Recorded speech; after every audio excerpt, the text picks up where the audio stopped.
En 1934, Japón nombró a Isshin Jiro Puyi emperador títere de Manchukuo, al nordeste de China. Puyi ya había sido emperador anteriormente. Desde que tenía 2 años había vivido en la ciudad prohibida de Pekín como emperador de la dinastía Qing de toda China.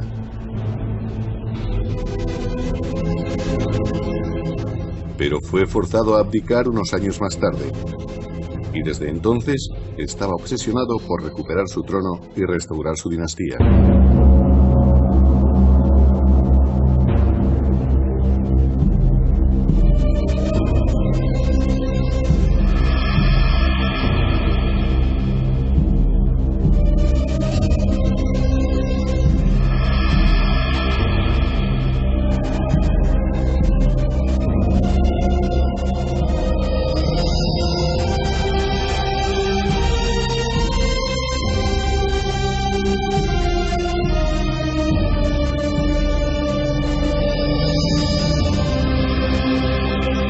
Puyi, el último emperador de China.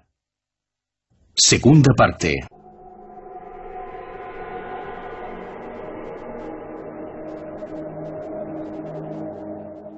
En abril de 1935, Puyi realizó su primer viaje fuera de China, pero no fue a Inglaterra como había deseado. Subió a bordo de un acorazado y se dirigió a Japón. Todavía quería ser emperador de China y confiaba en los japoneses para conseguirlo. Cumplió su papel de respeto mutuo e incluso saludó al monte Fuji al pasar cerca de él. En compensación, los japoneses le trataron con gran pompa, haciendo desfilar su ejército ante él.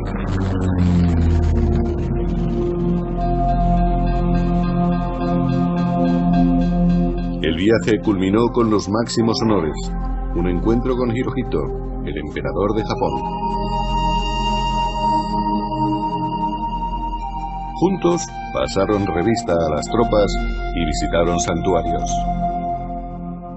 Después de los avatares por los que había tenido que pasar, Puyi estaba muy motivado por el trato recibido en Japón.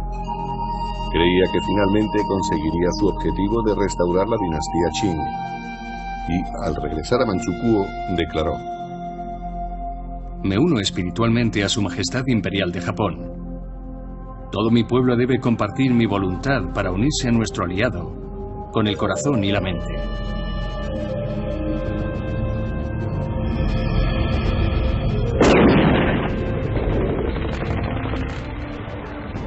Los aliados japoneses de Puyi empezaron a encontrar una resistencia creciente a sus incursiones en China.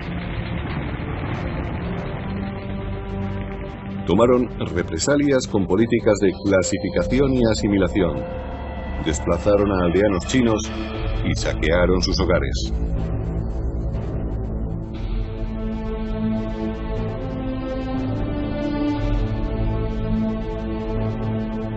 Muchos civiles fueron brutalmente masacrados y se construyó una red de campos de concentración.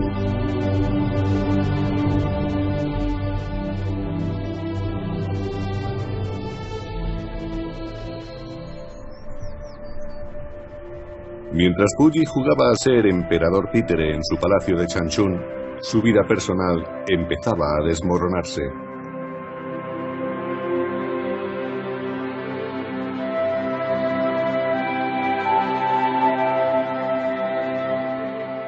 Su esposa, Wanron, emperatriz desde su boda en 1922, era completamente ignorada, tanto física como emocionalmente. Aburrida y solitaria, había recurrido a fumar opio para escapar del ambiente que la rodeaba. Con el tiempo, el opio se convirtió en una seria adicción. No podía soportar la luz y andaba con dificultad.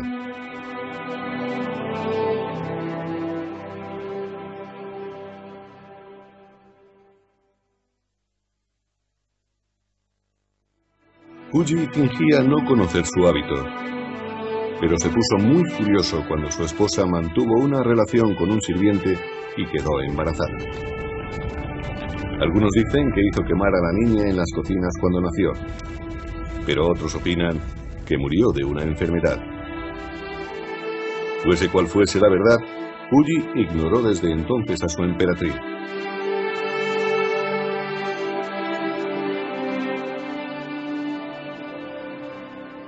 Puede que para castigar a Wanron, Fuji tomara otra concubina, un necesario objeto decorativo, como a veces denominaba a sus mujeres.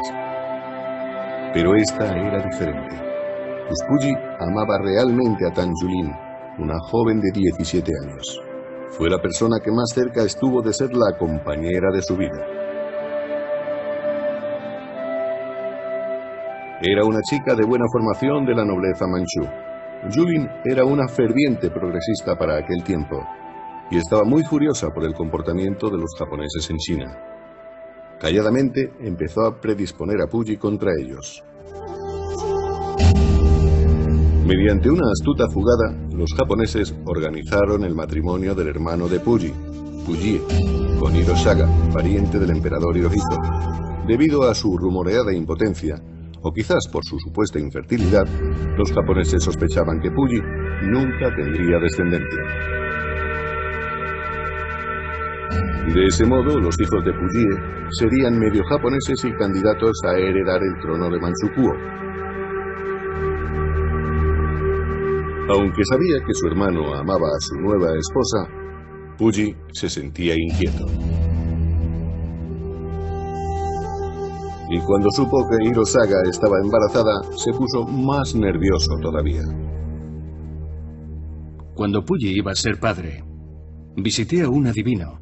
Estaba preocupado por mi hermano. Buscaban un emperador de ascendencia japonesa. Y lo más probable es que tanto mi hermano como yo fuéramos asesinados después. Pero respiré aliviado cuando supe que había tenido una hija.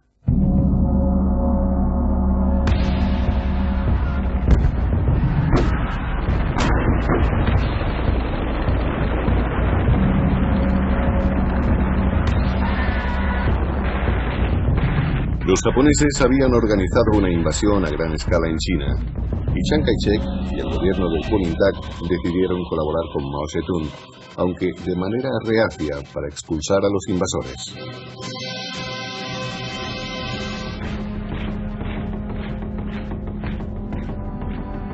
Fuji se encontraba en una situación cada vez más incómoda.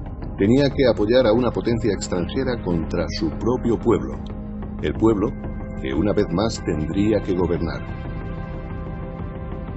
Pero había agotado sus posibilidades con el Kuomintang y tampoco le era posible apoyar a los comunistas. Por eso siguió con su funesta política de exhortar al pueblo de Manchukuo para que apoyara a Japón en la guerra. Y para dar ejemplo, donó oro y joyas e hizo retirar metales preciosos de su palacio.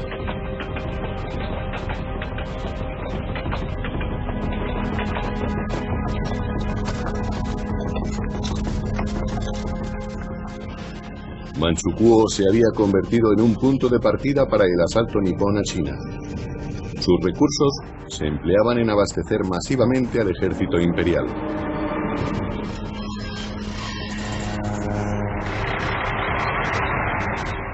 Cuando los japoneses le presentaban documentos para que firmase, Fuji los aprobaba sin molestarse en leerlos.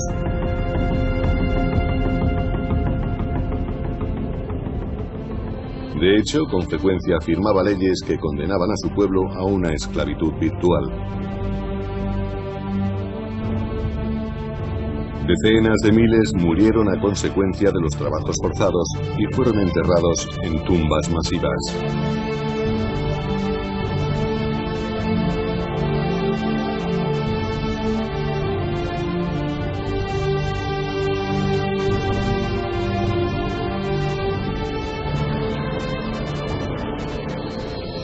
El avance japonés era continuo, pero cometieron un error que cambiaría el curso de la guerra y sellaría el destino de Fuji. En diciembre de 1941, lanzaron un ataque por sorpresa contra la base naval norteamericana de Pearl Harbor.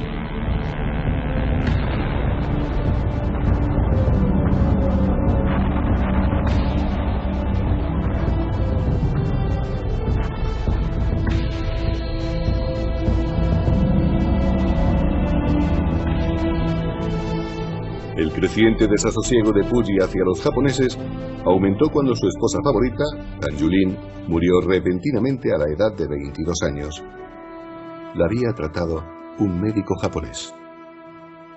Puyi sospechó que la habían asesinado debido a sus sentimientos antijaponeses. No había pruebas claras, pero fue un golpe devastador para él. Durante años conservó una foto de Yulin en su cartera. Por detrás se podía leer: "Mi muy querida Yulin".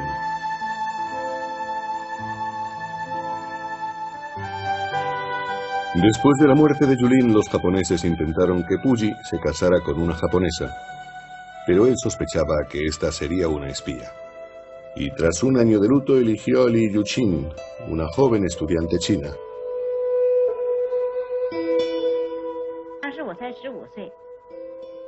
Yo tenía 15 años y estudiaba en un colegio femenino. Me dijeron que había sido elegida para estudiar en Palacio. No tendría que pagar nada y me darían una recompensa. Mis padres temían que fuera un asunto turbio y no querían que me marchara, pero debían cumplir las órdenes. Por eso abandoné mi hogar y me fui solo con mi cartera de colegiala.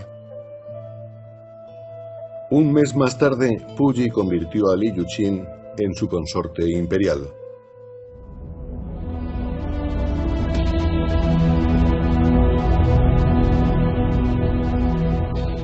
A principios de 1945, la guerra había tomado un cariz adverso para los japoneses. Por primera vez se ordenó a los habitantes de Changchun, la capital de Manchukuo, que hicieran ejercicios de protección contra incursiones aéreas. Puyi, el emperador títere, vivía sumido en la incertidumbre. Le preocupaban las pocas posibilidades que tenía Japón de ganar la guerra y también su destino como emperador. Y tenía razón para estar preocupado. En febrero de 1945, en Yalta, en la costa del Mar Negro, Stalin, Roosevelt y Churchill se reunieron para decidir el destino del mundo. Allí acordaron que en cuanto ganaran la guerra en Europa, la Unión Soviética se uniría a los aliados y atacaría a Japón. Puyi pasaba el día junto a la radio, y lo que escuchaba le ponía terriblemente nervioso. En abril, los soviéticos lanzaron un gran ataque contra Berlín, la capital de su más firme aliado.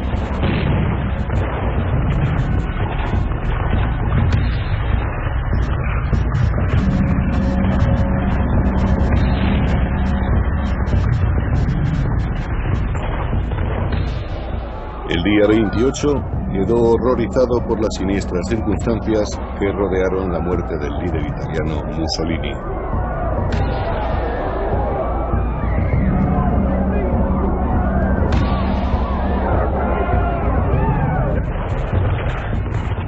Dos días más tarde se supo que Adolf Hitler se había suicidado. Poco después los soviéticos tomaron Berlín y Puyi se dio cuenta de que la caída de Japón era solo una cuestión de tiempo.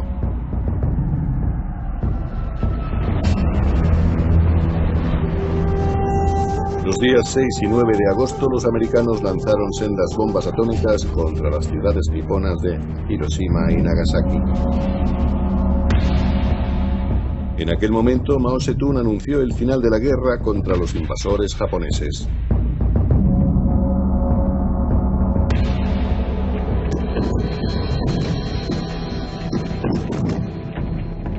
Para Puyi y su entorno no había elección.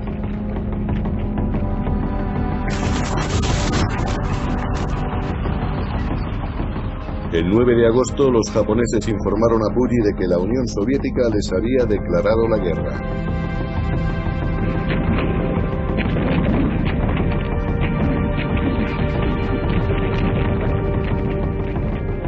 En consecuencia, Tendría que abandonar el palacio para instalarse en un refugio subterráneo que habían construido en las montañas. Le avisaron de que si los soviéticos le capturaban, lo más seguro es que fuera decapitado, y le dieron 3 días para que empaquetara sus tesoros. Entre ellos había obras de arte chinas de gran valor histórico.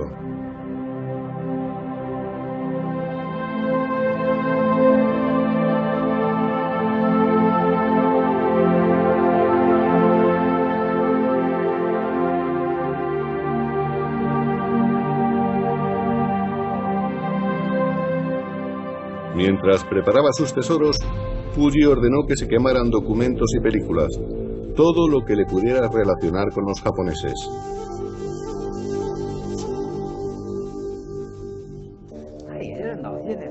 Puyi tenía mucho miedo. Existían muchas pruebas contra él. Acabarían siendo encontradas y demostrarían que habían trabajado servilmente para los japoneses. Así que dio órdenes de quemar las películas. Las películas modernas no arden, pero antes eran de celuloide y muy inflamables. Las quemé en las estufas del sótano de la casa de Puyi.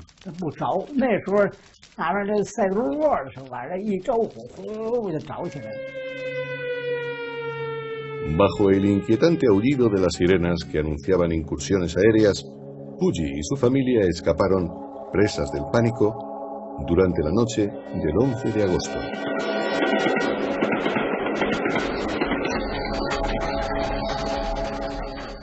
Viajaron por tren hacia el refugio subterráneo, pero fueron desviados por los japoneses, que les comunicaron que aquel alojamiento ya no era seguro.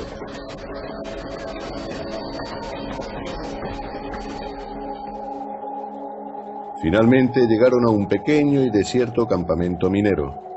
Era la estación lluviosa y no había ni radio ni periódicos. Estaban totalmente aislados.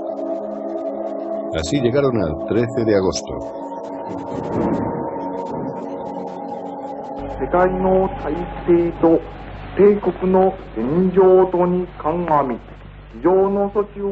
Dos días más tarde, el emperador Hirohito de Japón anunció a su pueblo la rendición incondicional.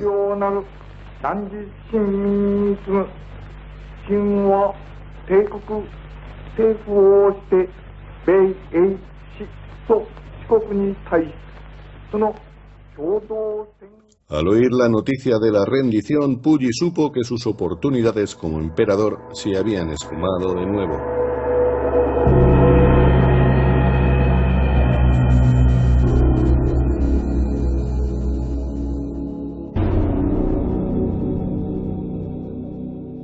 Después de la medianoche del 17 de agosto, en un cobertizo del campo minero y ante unos pocos funcionarios y oficiales del ejército japonés, Puyi comunicó su renuncia al trono. Fue la tercera vez que abdicó a lo largo de su vida.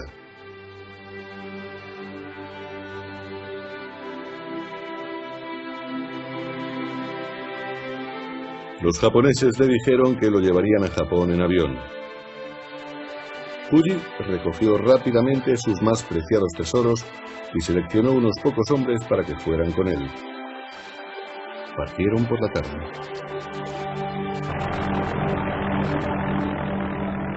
Una reconstrucción soviética en la que aparecía el mismo Puyi explica lo que ocurrió a continuación. Al aterrizar en el aeropuerto de Shenyang, Puyi fue arrestado por el ejército soviético. Muchos creen que los japoneses lo entregaron y que era parte del tratado de paz firmado, pero no hay pruebas que lo demostrasen.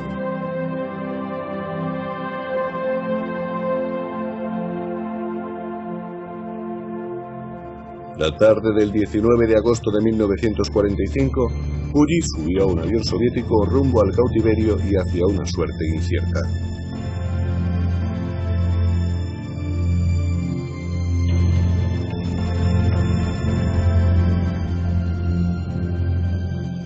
Mientras Puyi volaba rumbo a lo desconocido, la emperatriz Wanron, otras mujeres y algunos niños quedaron abandonados a su suerte. Huyeron a pie. Fueron interceptados muy pronto por los bandidos.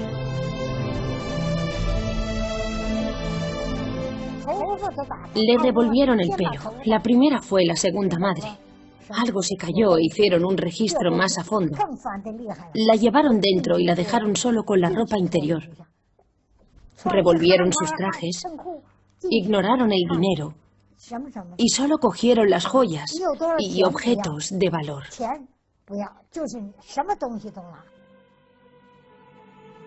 La emperatriz Wanron fue finalmente detenida y encarcelada. Al no disponer de opio, se sumió en la más profunda de las desesperaciones.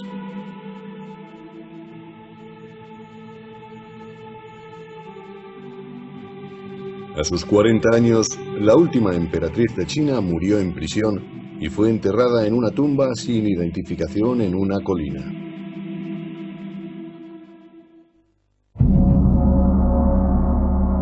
Mientras el pueblo chino celebraba la derrota de Japón, Puyi llegó a la Unión Soviética en calidad de prisionero. Él y los 9 hombres que le acompañaban fueron llevados a la ciudad de China, al sur de Siberia. Quedaron detenidos en un antiguo sanatorio para oficiales del ejército relativamente confortable. La seguridad era muy estricta, pero Puyi y los demás comprobaron que los tratarían bien a pesar de las circunstancias. Todos los días nos daban 3 comidas y un té por la tarde al estilo ruso. Entre el personal de servicio había médicos y enfermeras que nos hacían chequeos. Disponíamos de radio, libros, periódicos y varios artículos de recreo. Había personas que nos llevaban a pasear. Muy pronto me sentí satisfecho con aquella clase de vida.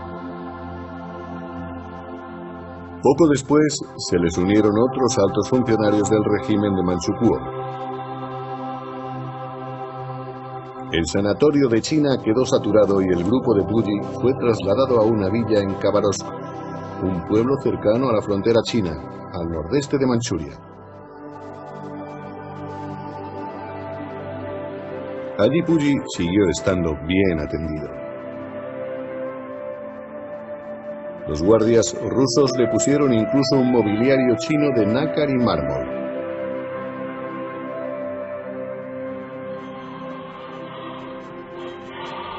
Para distraerse, Puyi leía documentos sobre el sistema soviético, pero no podía entender el comunismo.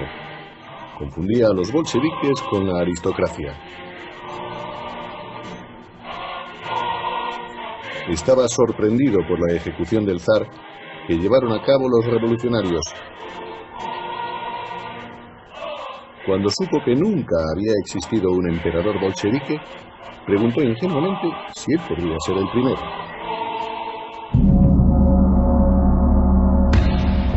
A partir de enero de 1946, las potencias que habían aplastado a Japón formaron un tribunal militar en Tokio para juzgar a supuestos criminales de guerra. El tribunal reclamó específicamente a Puyi como testigo. Los rusos, después de consultar con los chinos, aceptaron la petición y en agosto de 1946, Puyi partió hacia Japón con una escolta soviética.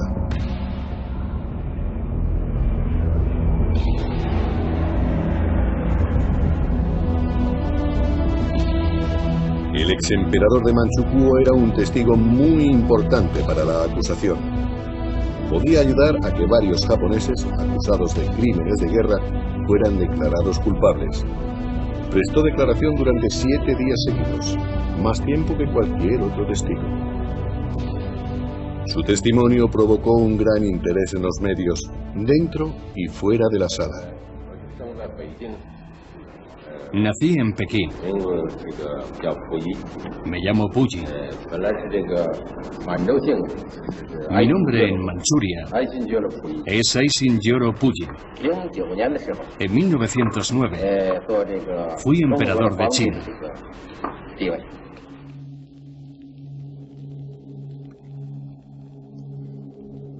Me emocioné mucho en varias ocasiones. Cuando tuve que hablar de la muerte de Tang Yulin, lo hice como si mis sospechas estuvieran confirmadas. Hablé con rabia y con mucho dolor. Dije incluso que había sido asesinado por los japoneses. Es cierto, estaba muy emocionado, pero quise que me consideraran una víctima más de la persecución.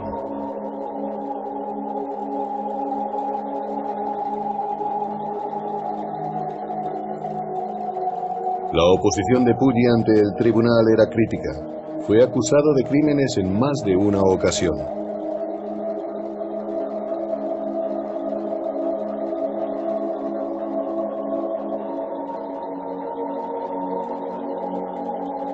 Más tarde admitiría que había mentido sobre sus relaciones con los japoneses y que su testimonio podría haberles hecho más daño, pero para eso habría tenido que arriesgar más su futuro.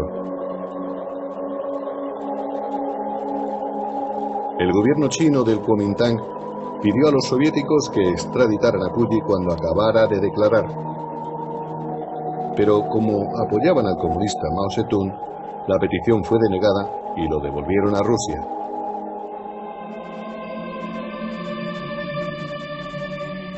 Las fuerzas de Mao hacían grandes progresos en su sangrienta batalla contra el Kuomintang. Su estrategia era ahora ofensiva, en lugar de defensiva.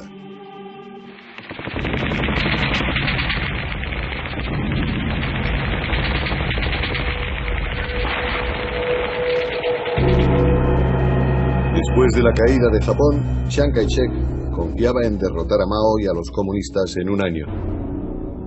Pero al cabo de 2 años y tras serios reveses, empezó a darse cuenta de que podría perder aquella larga guerra civil.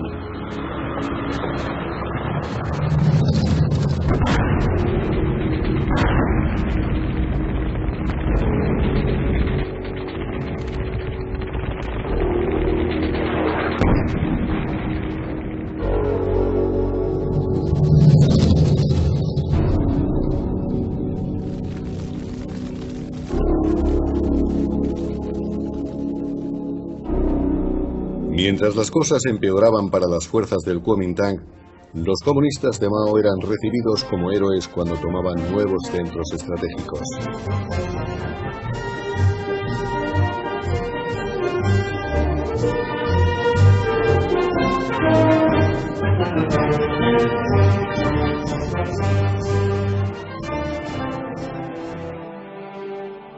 Puyi estaba cada vez más preocupado por si decidían enviarlo a China.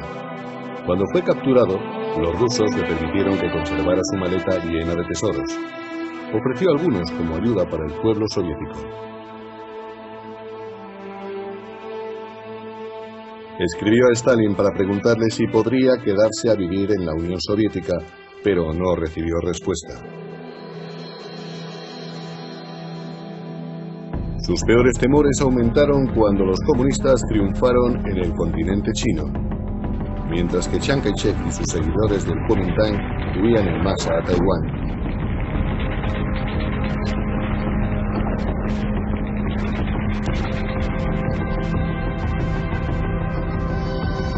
El 1 de octubre de 1949 se creó oficialmente la República Popular China.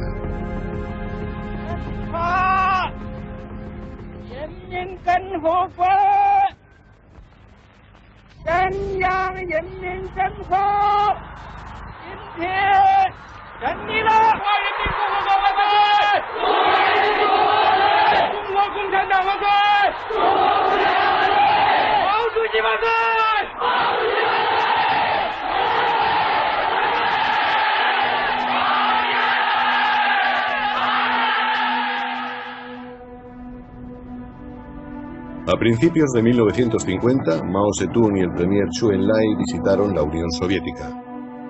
En sus reuniones con Stalin le pidieron que extraditara a los criminales de guerra japoneses y del Manchukuo. Como gesto de amistad, Stalin aceptó y Puyi y otros hombres fueron enviados a China por tren.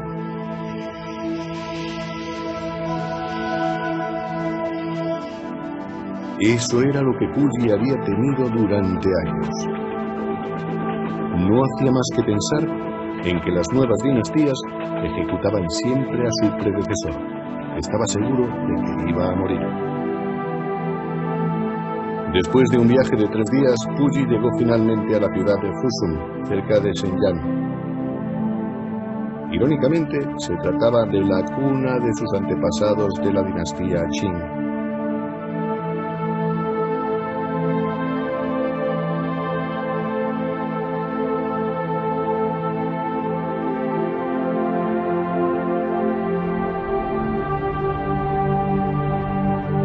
Puyi y otros acompañantes fueron llevados a una prisión construida durante la ocupación japonesa. La prisión había sido designada oficialmente como campo de reeducación. Al ingresar en ella, el antiguo emperador de China pasó a ser simplemente un interno. El interno número 981.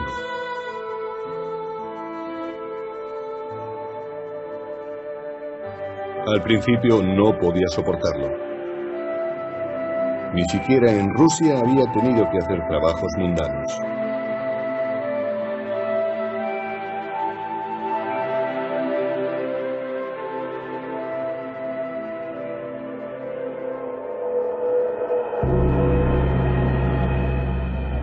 Fuera, en el mundo, se había iniciado la Guerra de Corea.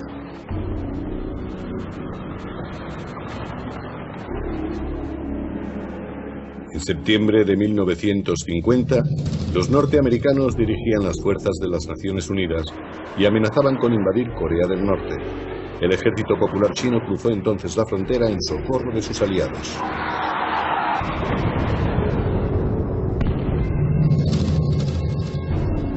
Fushun no estaba muy lejos, y los prisioneros fueron llevados a otro campo más al interior.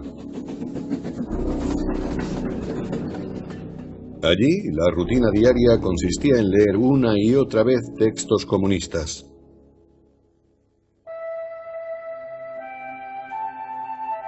Puyi intentó obtener el favor de las autoridades y les ofreció sus inestimables sellos imperiales para contribuir al esfuerzo bélico.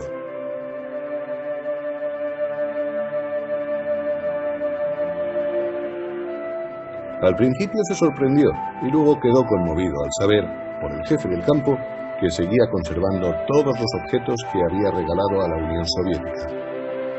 El jefe le explicó que las personas eran más importantes para el pueblo, especialmente si habían sido rehabilitadas. Aquel fue un punto de inflexión en la vida de Puyi. Hasta entonces había pensado exclusivamente en su supervivencia. Permaneció en el segundo campo durante 2 años. En ese tiempo adquirió una forma física como no la había tenido desde que era niño.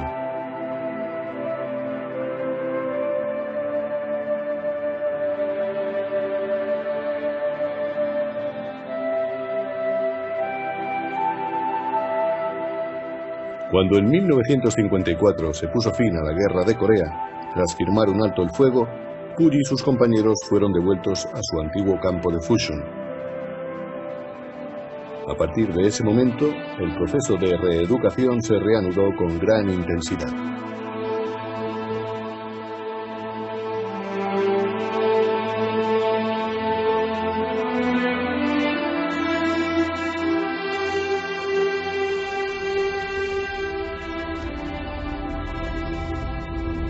Un comité visitó el campo para interrogar a los internos en previsión de posibles juicios.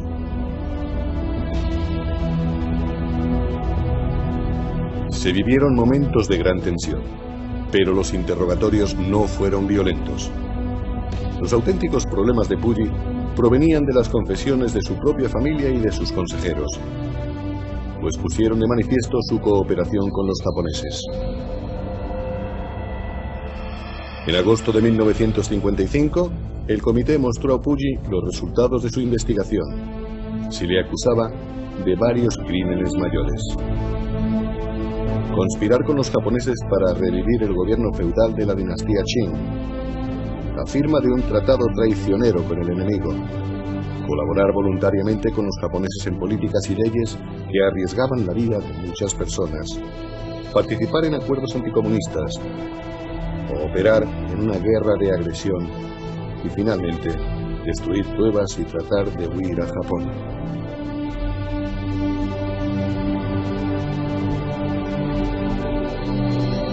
Abatido, Puyi redactó una confesión detallada. Como emperador de Manchukuo y traidor complaciente con el Japón, atraje la desgracia sobre mi pueblo. Conspiré para privar a Manchuria de sus recursos, mano de obra y riquezas, y para apoyar la invasión imperialista japonesa. Ocasioné un desastre histórico al pueblo de China y a toda Asia.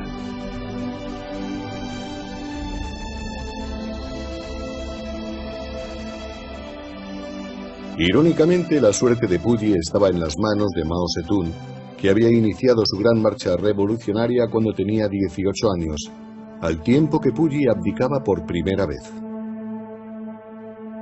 El primer ensayo de Mao fue Karl Marx y Puyi. En él decía: cuando un hombre ha sido emperador una vez, siempre querrá seguir siéndolo.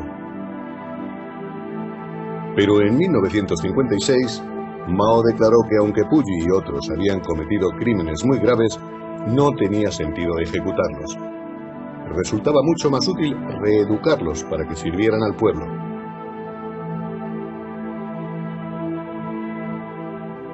Más tarde, ese mismo año, la cuarta mujer de Puyi, Li Yuqin, llegó al campo.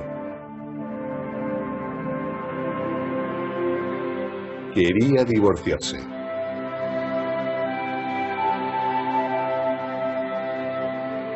Pero la dirección no pensaba igual. Creía que pondría en peligro la reeducación de Puyi.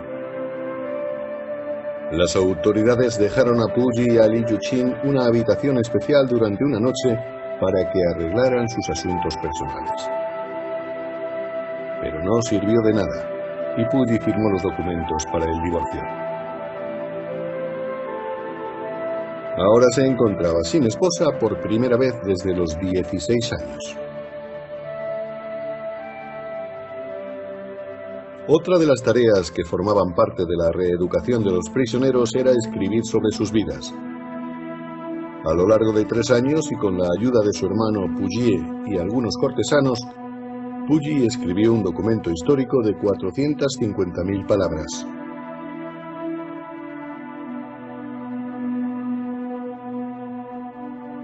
En septiembre de 1959, Mao proclamó de forma inesperada una amnistía general para criminales de guerra.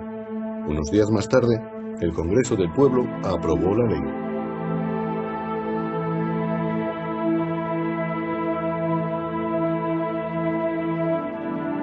Cuando el adjunto al director del campo le habló de una posible amnistía, Puyi no creyó que le alcanzara. Sus crímenes habían sido demasiado graves.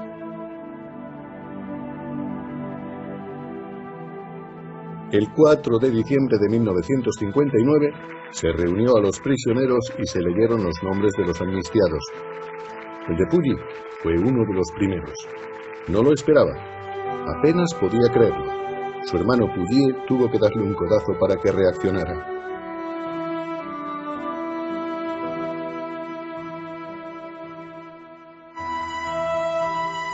Finalmente, la emoción del momento pudo más que él.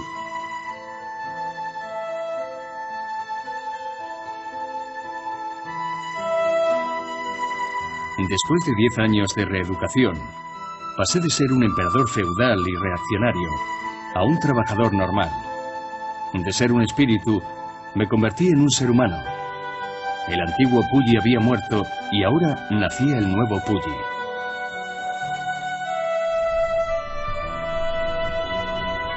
Cinco días más tarde, Puyi bajaba de un tren en la estación de Pekín. Era un hombre libre, y su hermana estaba allí esperándolo.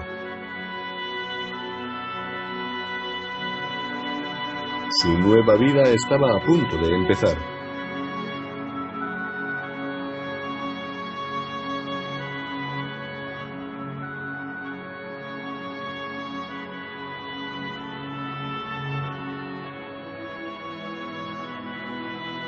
Puyi vivió con su hermana y se convirtió en un ciudadano más.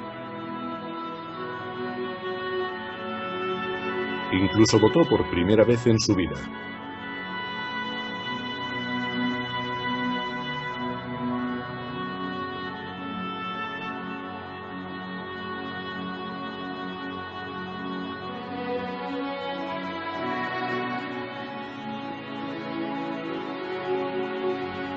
Los vecinos de Puyi le trataban amablemente y le llamaban el viejo Pu. El antiguo emperador se desorientaba con frecuencia y no sabía volver a su casa. Tuvo que acostumbrarse a un mundo completamente extraño para él. Mi tío venía a vernos con frecuencia. Había veces que perdía el dinero que había cogido. Finalmente acabó por coser una gran cartera a la parte de atrás de sus pantalones. Sin embargo, seguía perdiendo las cosas. Después de un tiempo, Puyi se trasladó de la casa de su hermana a un hotel dirigido por las autoridades.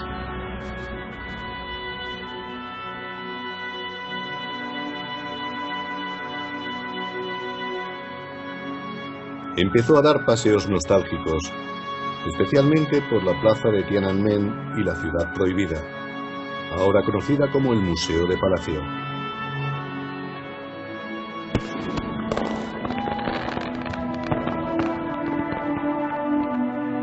Durante las celebraciones del Año Nuevo Chino de 1960, Puyi recibió inesperadamente una invitación para un encuentro privado con el premier Zhou Enlai.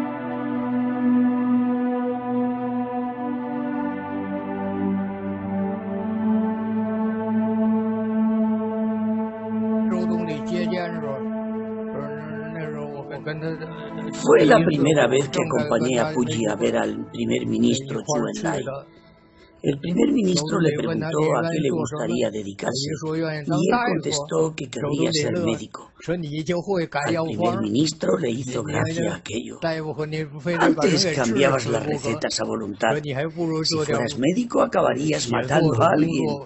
Después le sugirió a Puyi que escribiera algo sobre su vida. Sus memorias serían una lección para las generaciones futuras.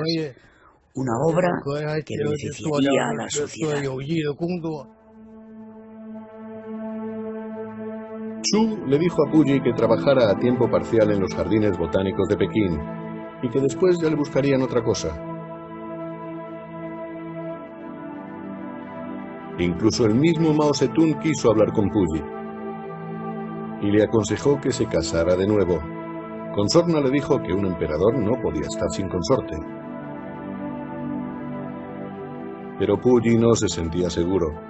Casi todos sus matrimonios habían fracasado por una u otra razón. Sin embargo, a sus compañeros de trabajo les agradó la idea, y uno le mostró una foto de una enfermera llamada Li Shuxian.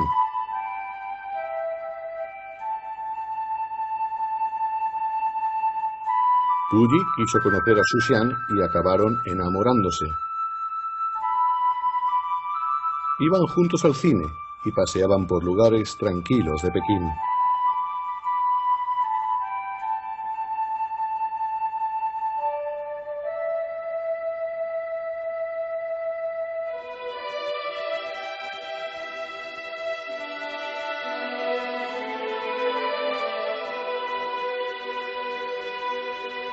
En abril de 1962, Puyi se casó por quinta y última vez.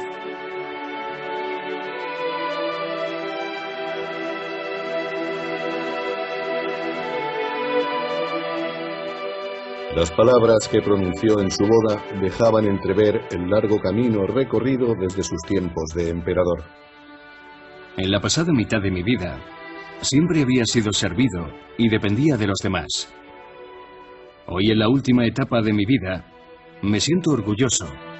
Soy un trabajador autosuficiente. El Puyi del pasado solo pensaba en él. Ese Puyi ha desaparecido. Ahora tengo mi propia y pequeña familia, entre 650 millones de personas de todas las nacionalidades. Soy muy feliz y tengo mucha ilusión.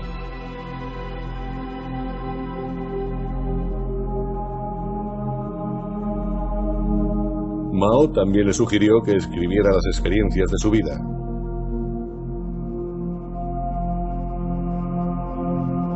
Mao había leído la biografía que había escrito en Fushun, pero creía que era demasiado densa. Zhou Enlai intervino también y la envió a la Editorial Popular de Pekín. Después de trabajar con sus editores, publicó su libro, La primera mitad de mi vida.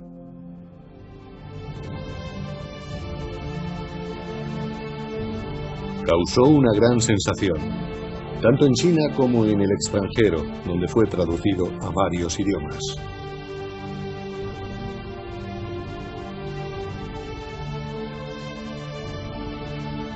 Puyi y Li Shuxian llevaban una vida tranquila. Se sentían cómodos en su hogar o asistiendo a actos sociales y a recepciones. A veces iban a visitar al hermano y a la hermana de Puyi a sus respectivas casas.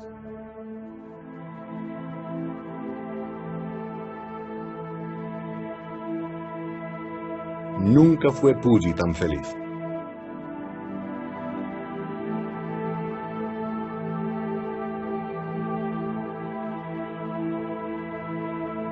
Como exponente de la rehabilitación política de Puyi, Mao y Chu dispusieron que fuera elegido para un prestigioso comité nacional.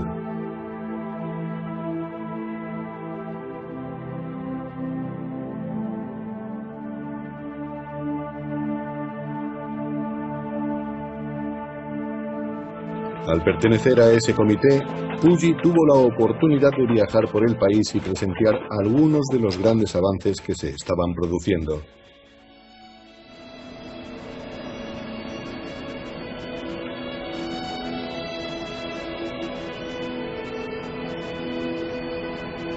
Lo que más valoraba Puyi era su recién descubierta libertad.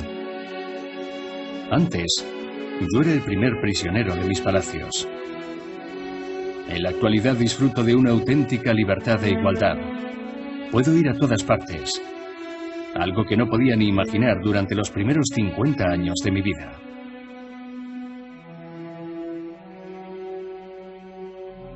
Pero cuando comenzaba a sentirse más cómodo, Puyi tuvo que enfrentarse a dos problemas.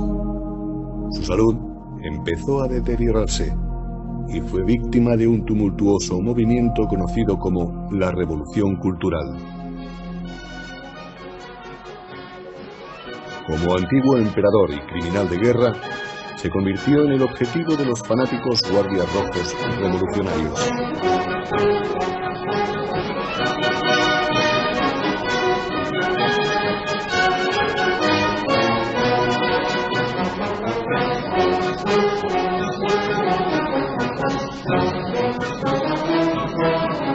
Una de las tácticas de los guardias rojos era humillar públicamente a sus víctimas.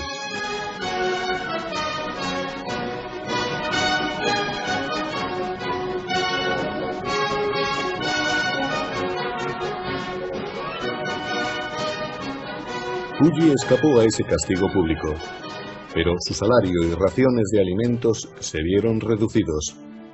Le denegaron los derechos de autor de su libro e incluso le retiraron parte de sus muebles.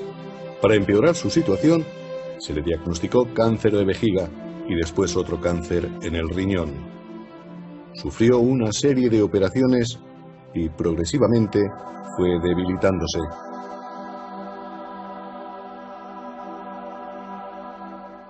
En sus 61 años, Puyi había sido emperador títere.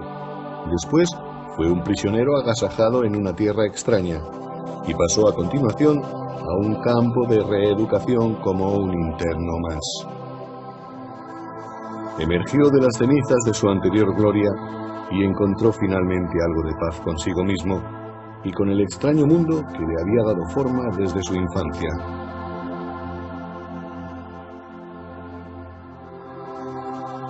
A principios de octubre de 1967, Puyi ingresó en el Hospital Popular de Pekín por última vez.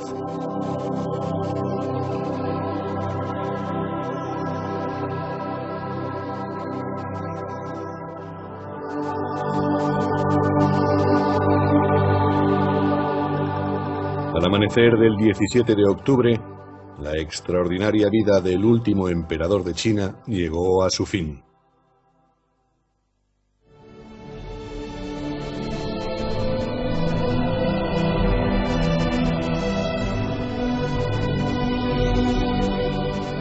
«28 años después de morir Puyi, su mujer, Li Shuxian, Llevó desde Pekín sus cenizas para enterrarlas cerca de su predecesor Qin, el emperador Guangxu.